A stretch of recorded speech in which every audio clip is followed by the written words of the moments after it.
الشیطان الرجیم بسم اللہ الرحمن الرحیم اذ یغشیکم النعاس امنة منه وینزل علیکم من السماء ماء لیطہرکم به ویذہب عنکم رجز الشیطان ولیربط علی قلوبکم ویثبت به الاقدام۔ یاد کرو جب تم پر سے گھبراہٹ دور کرنے کے لیے وہ اپنے حکم سے تم پر غنودگی طاری کر رہا تھا اور تم پر آسمان سے پانی برسا رہا تھا تاکہ اس کے ذریعے تمہیں پاک کرے، تم سے شیطان کی گندگی دور کرے، تمہارے دلوں کو ڈھار سے بندھائے اور اس کے ذریعے تمہارے پاؤں اچھی طریقے سے جما دے۔ سورہ انفال کی آیت نمبر 11 پڑھی گئی ہے۔ اللہ تعالیٰ نے اس آیت کریمہ میں 2 نعمتوں کا تذکرہ کیا ہے۔ اس سے پہلے اللہ تعالیٰ نے کئی نعمتوں کا تذکرہ کیا۔ ایک نعمت تو یہ اللہ تعالیٰ نے مسلمانوں پر، صحابہ کرام پر کی کہ سب سے پہلے تو مسلمانوں کو جہاد کے لیے ان کے گھروں سے نکالا۔ یہ اللہ تعالیٰ نے بطور نعمت قرآن کے اندر بیان کیا، کما اخرجک ربک من بیتک بالحق۔ اس آیت کریمہ کے اندر ایک نعمت کا بیان کیا کہ اللہ تعالیٰ نے تم کو گھروں سے نکالا جہاد کے لیے۔ اس کے بعد دوسری نعمت کا تذکرہ کیا کہ اللہ تعالیٰ نے تمہاری مدد کے لیے فرشتوں کو بھیجا۔ ایک جگہ تو 1000 کا تذکرہ کیا یہاں، اور اس کی دوسری جگہ اللہ تعالیٰ نے 3000 پھر 5000، 3 جگہوں پر فرشتوں کی مدد کا وعدہ کیا ہے۔ اس کے بعد تیسری نعمت یہ اللہ نے بیان کی کہ تمہاری دعاؤں کو اللہ تعالیٰ نے قبول کیا، اور وہ دعا کیا تھی؟ نبی کریم صلی اللہ علیہ وسلم نے بدر کی رات میں ساری رات اللہ تعالیٰ سے دعا مانگی، یا اللہ یہ میری محنتوں کا نتیجہ ہے، 313 صحابہ کرام میری محنتوں کا نتیجہ ہے، اگر یہ لوگ مٹ گئے تو روئے زمین پر تیری عبادت کرنے والا، تیرا نام لینے والا کوئی نہیں رہے گا۔ یہ تو 3 نعمتوں کا تذکرہ کیا۔ اور اس آیت کریمہ میں جو اس وقت پڑھی گئی ہے اس کے اندر بھی اللہ تعالیٰ نے 2 نعمتوں کا تذکرہ کیا ہے۔ وہ تذکرہ کیا ہے کہ جس روز بدر کی لڑائی ہونے والی تھی اس سے پہلی والی رات میں اللہ تعالیٰ نے بارش کو برسا دیا۔ اس کا پس منظر یہ ہے کہ کفار نے 1000 کا لشکر لے کر ایسی جگہ پر پڑاؤ ڈالا جو اونچی زمین تھی، اونچائی کی جگہ تھی، اور وہ زمین بالکل خشک تھی، کسی قسم کی کوئی پریشانی نہیں تھی، اور جہاں پر کفار کا لشکر موجود تھا وہاں پر پانی کی فراوانی بھی بہت تھی، اور اونچی جگہ پر وہ لوگ ٹھہرے تھے۔ تو اس سے کیا ہے، جنگ کے اصول کے اعتبار سے کفار کو زیادہ فائدہ ہونے والا تھا، لیکن اللہ تعالیٰ نے مسلمانوں کی اللہ نے یہ پریشانیاں دور کر دی کہ مسلمان جس جگہ پڑاؤ ڈالے ہوئے تھے 313 صحابہ کرام، وہ زمین ریتیلی زمین تھی۔ اور آپ کو معلوم ہے، میں چونکہ وہاں بہار کا رہنے والا ہوں، مجھ کو معلوم ہے ریتیلی زمین کیسی رہتی ہے۔ آپ چند قدم نہیں چل سکتے، قدم اٹھائیے زمین کے اندر پاؤں دھس جائے گا آپ کا۔ ریتیلی زمین میں چل نہیں سکتے آپ، بڑی پریشانی۔ پھر لڑائی کیسا کر سکتے؟ تو ریتیلی زمین پر مسلمانوں کا لشکر ٹھہرا ہوا تھا۔ دوسری پریشانی مسلمانوں کو یہ تھی کہ جس جگہ مسلمانوں کا لشکر ٹھہرا تھا وہاں پانی نہیں تھا، تھوڑا سا پانی ایک حوض کے اندر جمع کیا گیا تھا، وہ پانی بھی ختم ہونے لگا تھا۔ اس وقت تیمم کا مسئلہ بھی، حکم بھی نازل نہیں ہوا تھا۔ مسلمانوں کو پانی پینے کی پریشانی، غسل کرنے کی پریشانی، اور اسی طریقے سے کھانے پکانے کی پریشانی، تو مسلمان بہت پریشان تھے۔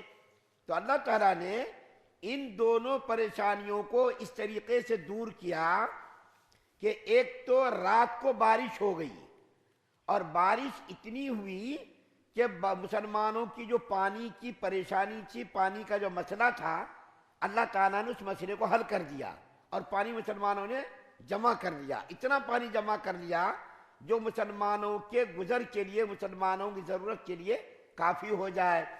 دوسری پریشانی جو ریتیلی زمین کی تھی، بارش جب ہو گئی تو اس ریتیلی زمین کو اللہ تعالیٰ نے بارش کے پانی کے ذریعے اس کو بالکل بٹھا دیا، ریتیلی جو زمین تھی اس کو برابر کر دیا، جس کی وجہ سے مسلمانوں کے پاؤں جمنے لگے، اور مسلمانوں کے پاؤں جو دھستے تھے وہ دھسنا بند ہو گیا۔ اور اللہ تعالیٰ نے ایک نعمت یہ مسلمانوں کے اوپر نعمت یہ نازل فرمائی کہ جنگ سے پہلی والی رات کو اللہ تعالیٰ نے مسلمانوں کے اوپر نیند کو طاری کر دیا۔ کل میں نے پرسوں ذکر کیا تھا کہ لڑائی کے موقع پر، غم کے موقع پر، پریشانی کے موقع پر، الجھن کے موقع پر آدمی کو نیند نہیں آتی ہے، رات بھر آدمی پریشان رہتا، کبھی بیماری کی وجہ سے، کبھی سوچوں کی وجہ سے، کبھی گھبراہٹ کی وجہ سے، کبھی کوئی جو ہے خیالات آ جائے اس کی وجہ سے، تو نیند نہیں آتی ہے۔ لیکن اللہ تعالیٰ نے مسلمانوں کی یہ پریشانی دور کر دی کہ مسلمان جو چاہے تو بھی نیند آ رہی تھی، نہ چاہے تو بھی نیند آ رہی تھی۔ میدان جنگ میں کافروں کا لشکر، 1000 کا لشکر، ہتھیاروں سے لیس، گھوڑوں کی فراوانی، اونٹوں کی فراوانی، ہر اعتبار سے کافر کا لشکر مسلمانوں سے اعلیٰ اور برتر تھا۔ مسلمانوں کا حال کیا تھا؟ مسلمانوں کے پاس صرف 2 گھوڑے تھے، 70 اونٹ، 2 گھوڑے، 2-4 تلواریں تھیں۔ بعض صحابہ کرام نے تو لکڑی کی تلوار بنا کر کے کافروں سے مقابلہ کیا، اس لکڑی کی تلوار نے بھی تلوار کا ہی کام کیا۔ تلوار نہ ہونے کی وجہ سے بعض مسلمانوں نے لکڑی کی تلوار بنا لی اور اس سے کفار سے مقابلہ کیا، تو مسلمانوں کے اوپر اللہ تعالیٰ نے نیند کو طاری کر دیا۔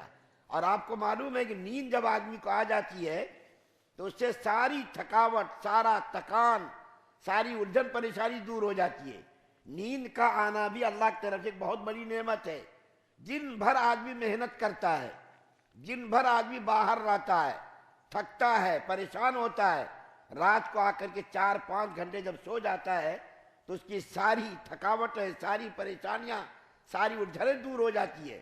تو مسلمانوں کو جو پریشانی تھی، وسوسے آ رہے تھے، یہاں اللہ تعالیٰ نے قرآن کے اندر فرمایا رجز الشیطان، رجز کہتے ہیں اصل میں گندگی کو، ناپاکی کو کہتے، لیکن یہاں پر گندگی مراد نہیں، بلکہ شیطان وسوسے ڈال رہا تھا مسلمانوں کے دلوں میں۔ دیکھو تمہارے سامنے اتنا بڑا لشکر، 1000 کا لشکر، تمہاری تعداد دیکھو اتنی کم، اور تم لوگ راتوں کی عبادت کر رہے ہو۔ مسلمان رات کو عبادت کر رہے تھے، تہجد پڑھ رہے تھے، تو شیطان مسلمانوں کے ذہنوں میں وسوسے ڈال رہا تھا۔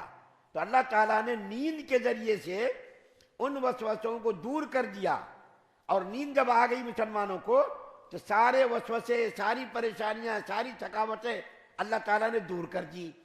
تو اللہ تعالیٰ نے اس آیت کریمہ کے اندر ایک تو یہ نعمت بیان کی کہ تمہاری مدد اللہ نے پانی برسا کر کے کی، بارش کے ذریعے سے، جو زمین بالکل ریتیلی تھی، بارش کے پانی سے وہ زمین بالکل ہموار ہو گئی، بیٹھ گئی، اور تمہارے قدم اس زمین پر جمنے لگے۔ اور جنگ سے پہلے والی رات میں اللہ تعالیٰ نے تمہارے پر نیند کو طاری کر دیا، اس نیند کی وجہ سے شیطانی وساوس، شیطانی خیالات، وہ سارے کے سارے خیالات دور ہو گئے۔ تو اللہ تعالیٰ نے سورہ شریفہ کے اندر بہت ساری نعمتیں جو صحابہ کرام پر کی گئی، ان نعمتوں کا تذکرہ کیا، اور یہ چوتھی جو 11ویں نمبر کی آیت ہے، اس آیت کریمہ کے اندر اللہ تعالیٰ نے 2 نعمتوں کا تذکرہ کیا۔ ایک تو یہ کہ بارش کے ذریعے سے تمہاری زمین کو ہموار کر دیا، اور دوسری نعمت یہ کہ تمہارے پر نیند کو طاری کر دیا، جس کی بنیاد پر تم کفار سے دوسرے دن لڑنے کے لیے تر و تازہ ہو کر کے، حشاش بشاش ہو کر کے کافروں سے لڑنے کے لیے میدان کے اندر آ گئے۔ اللہ سے دعا اللہ ہم سب کو سننے زیادہ عمل کی توفیق عطا فرمائے۔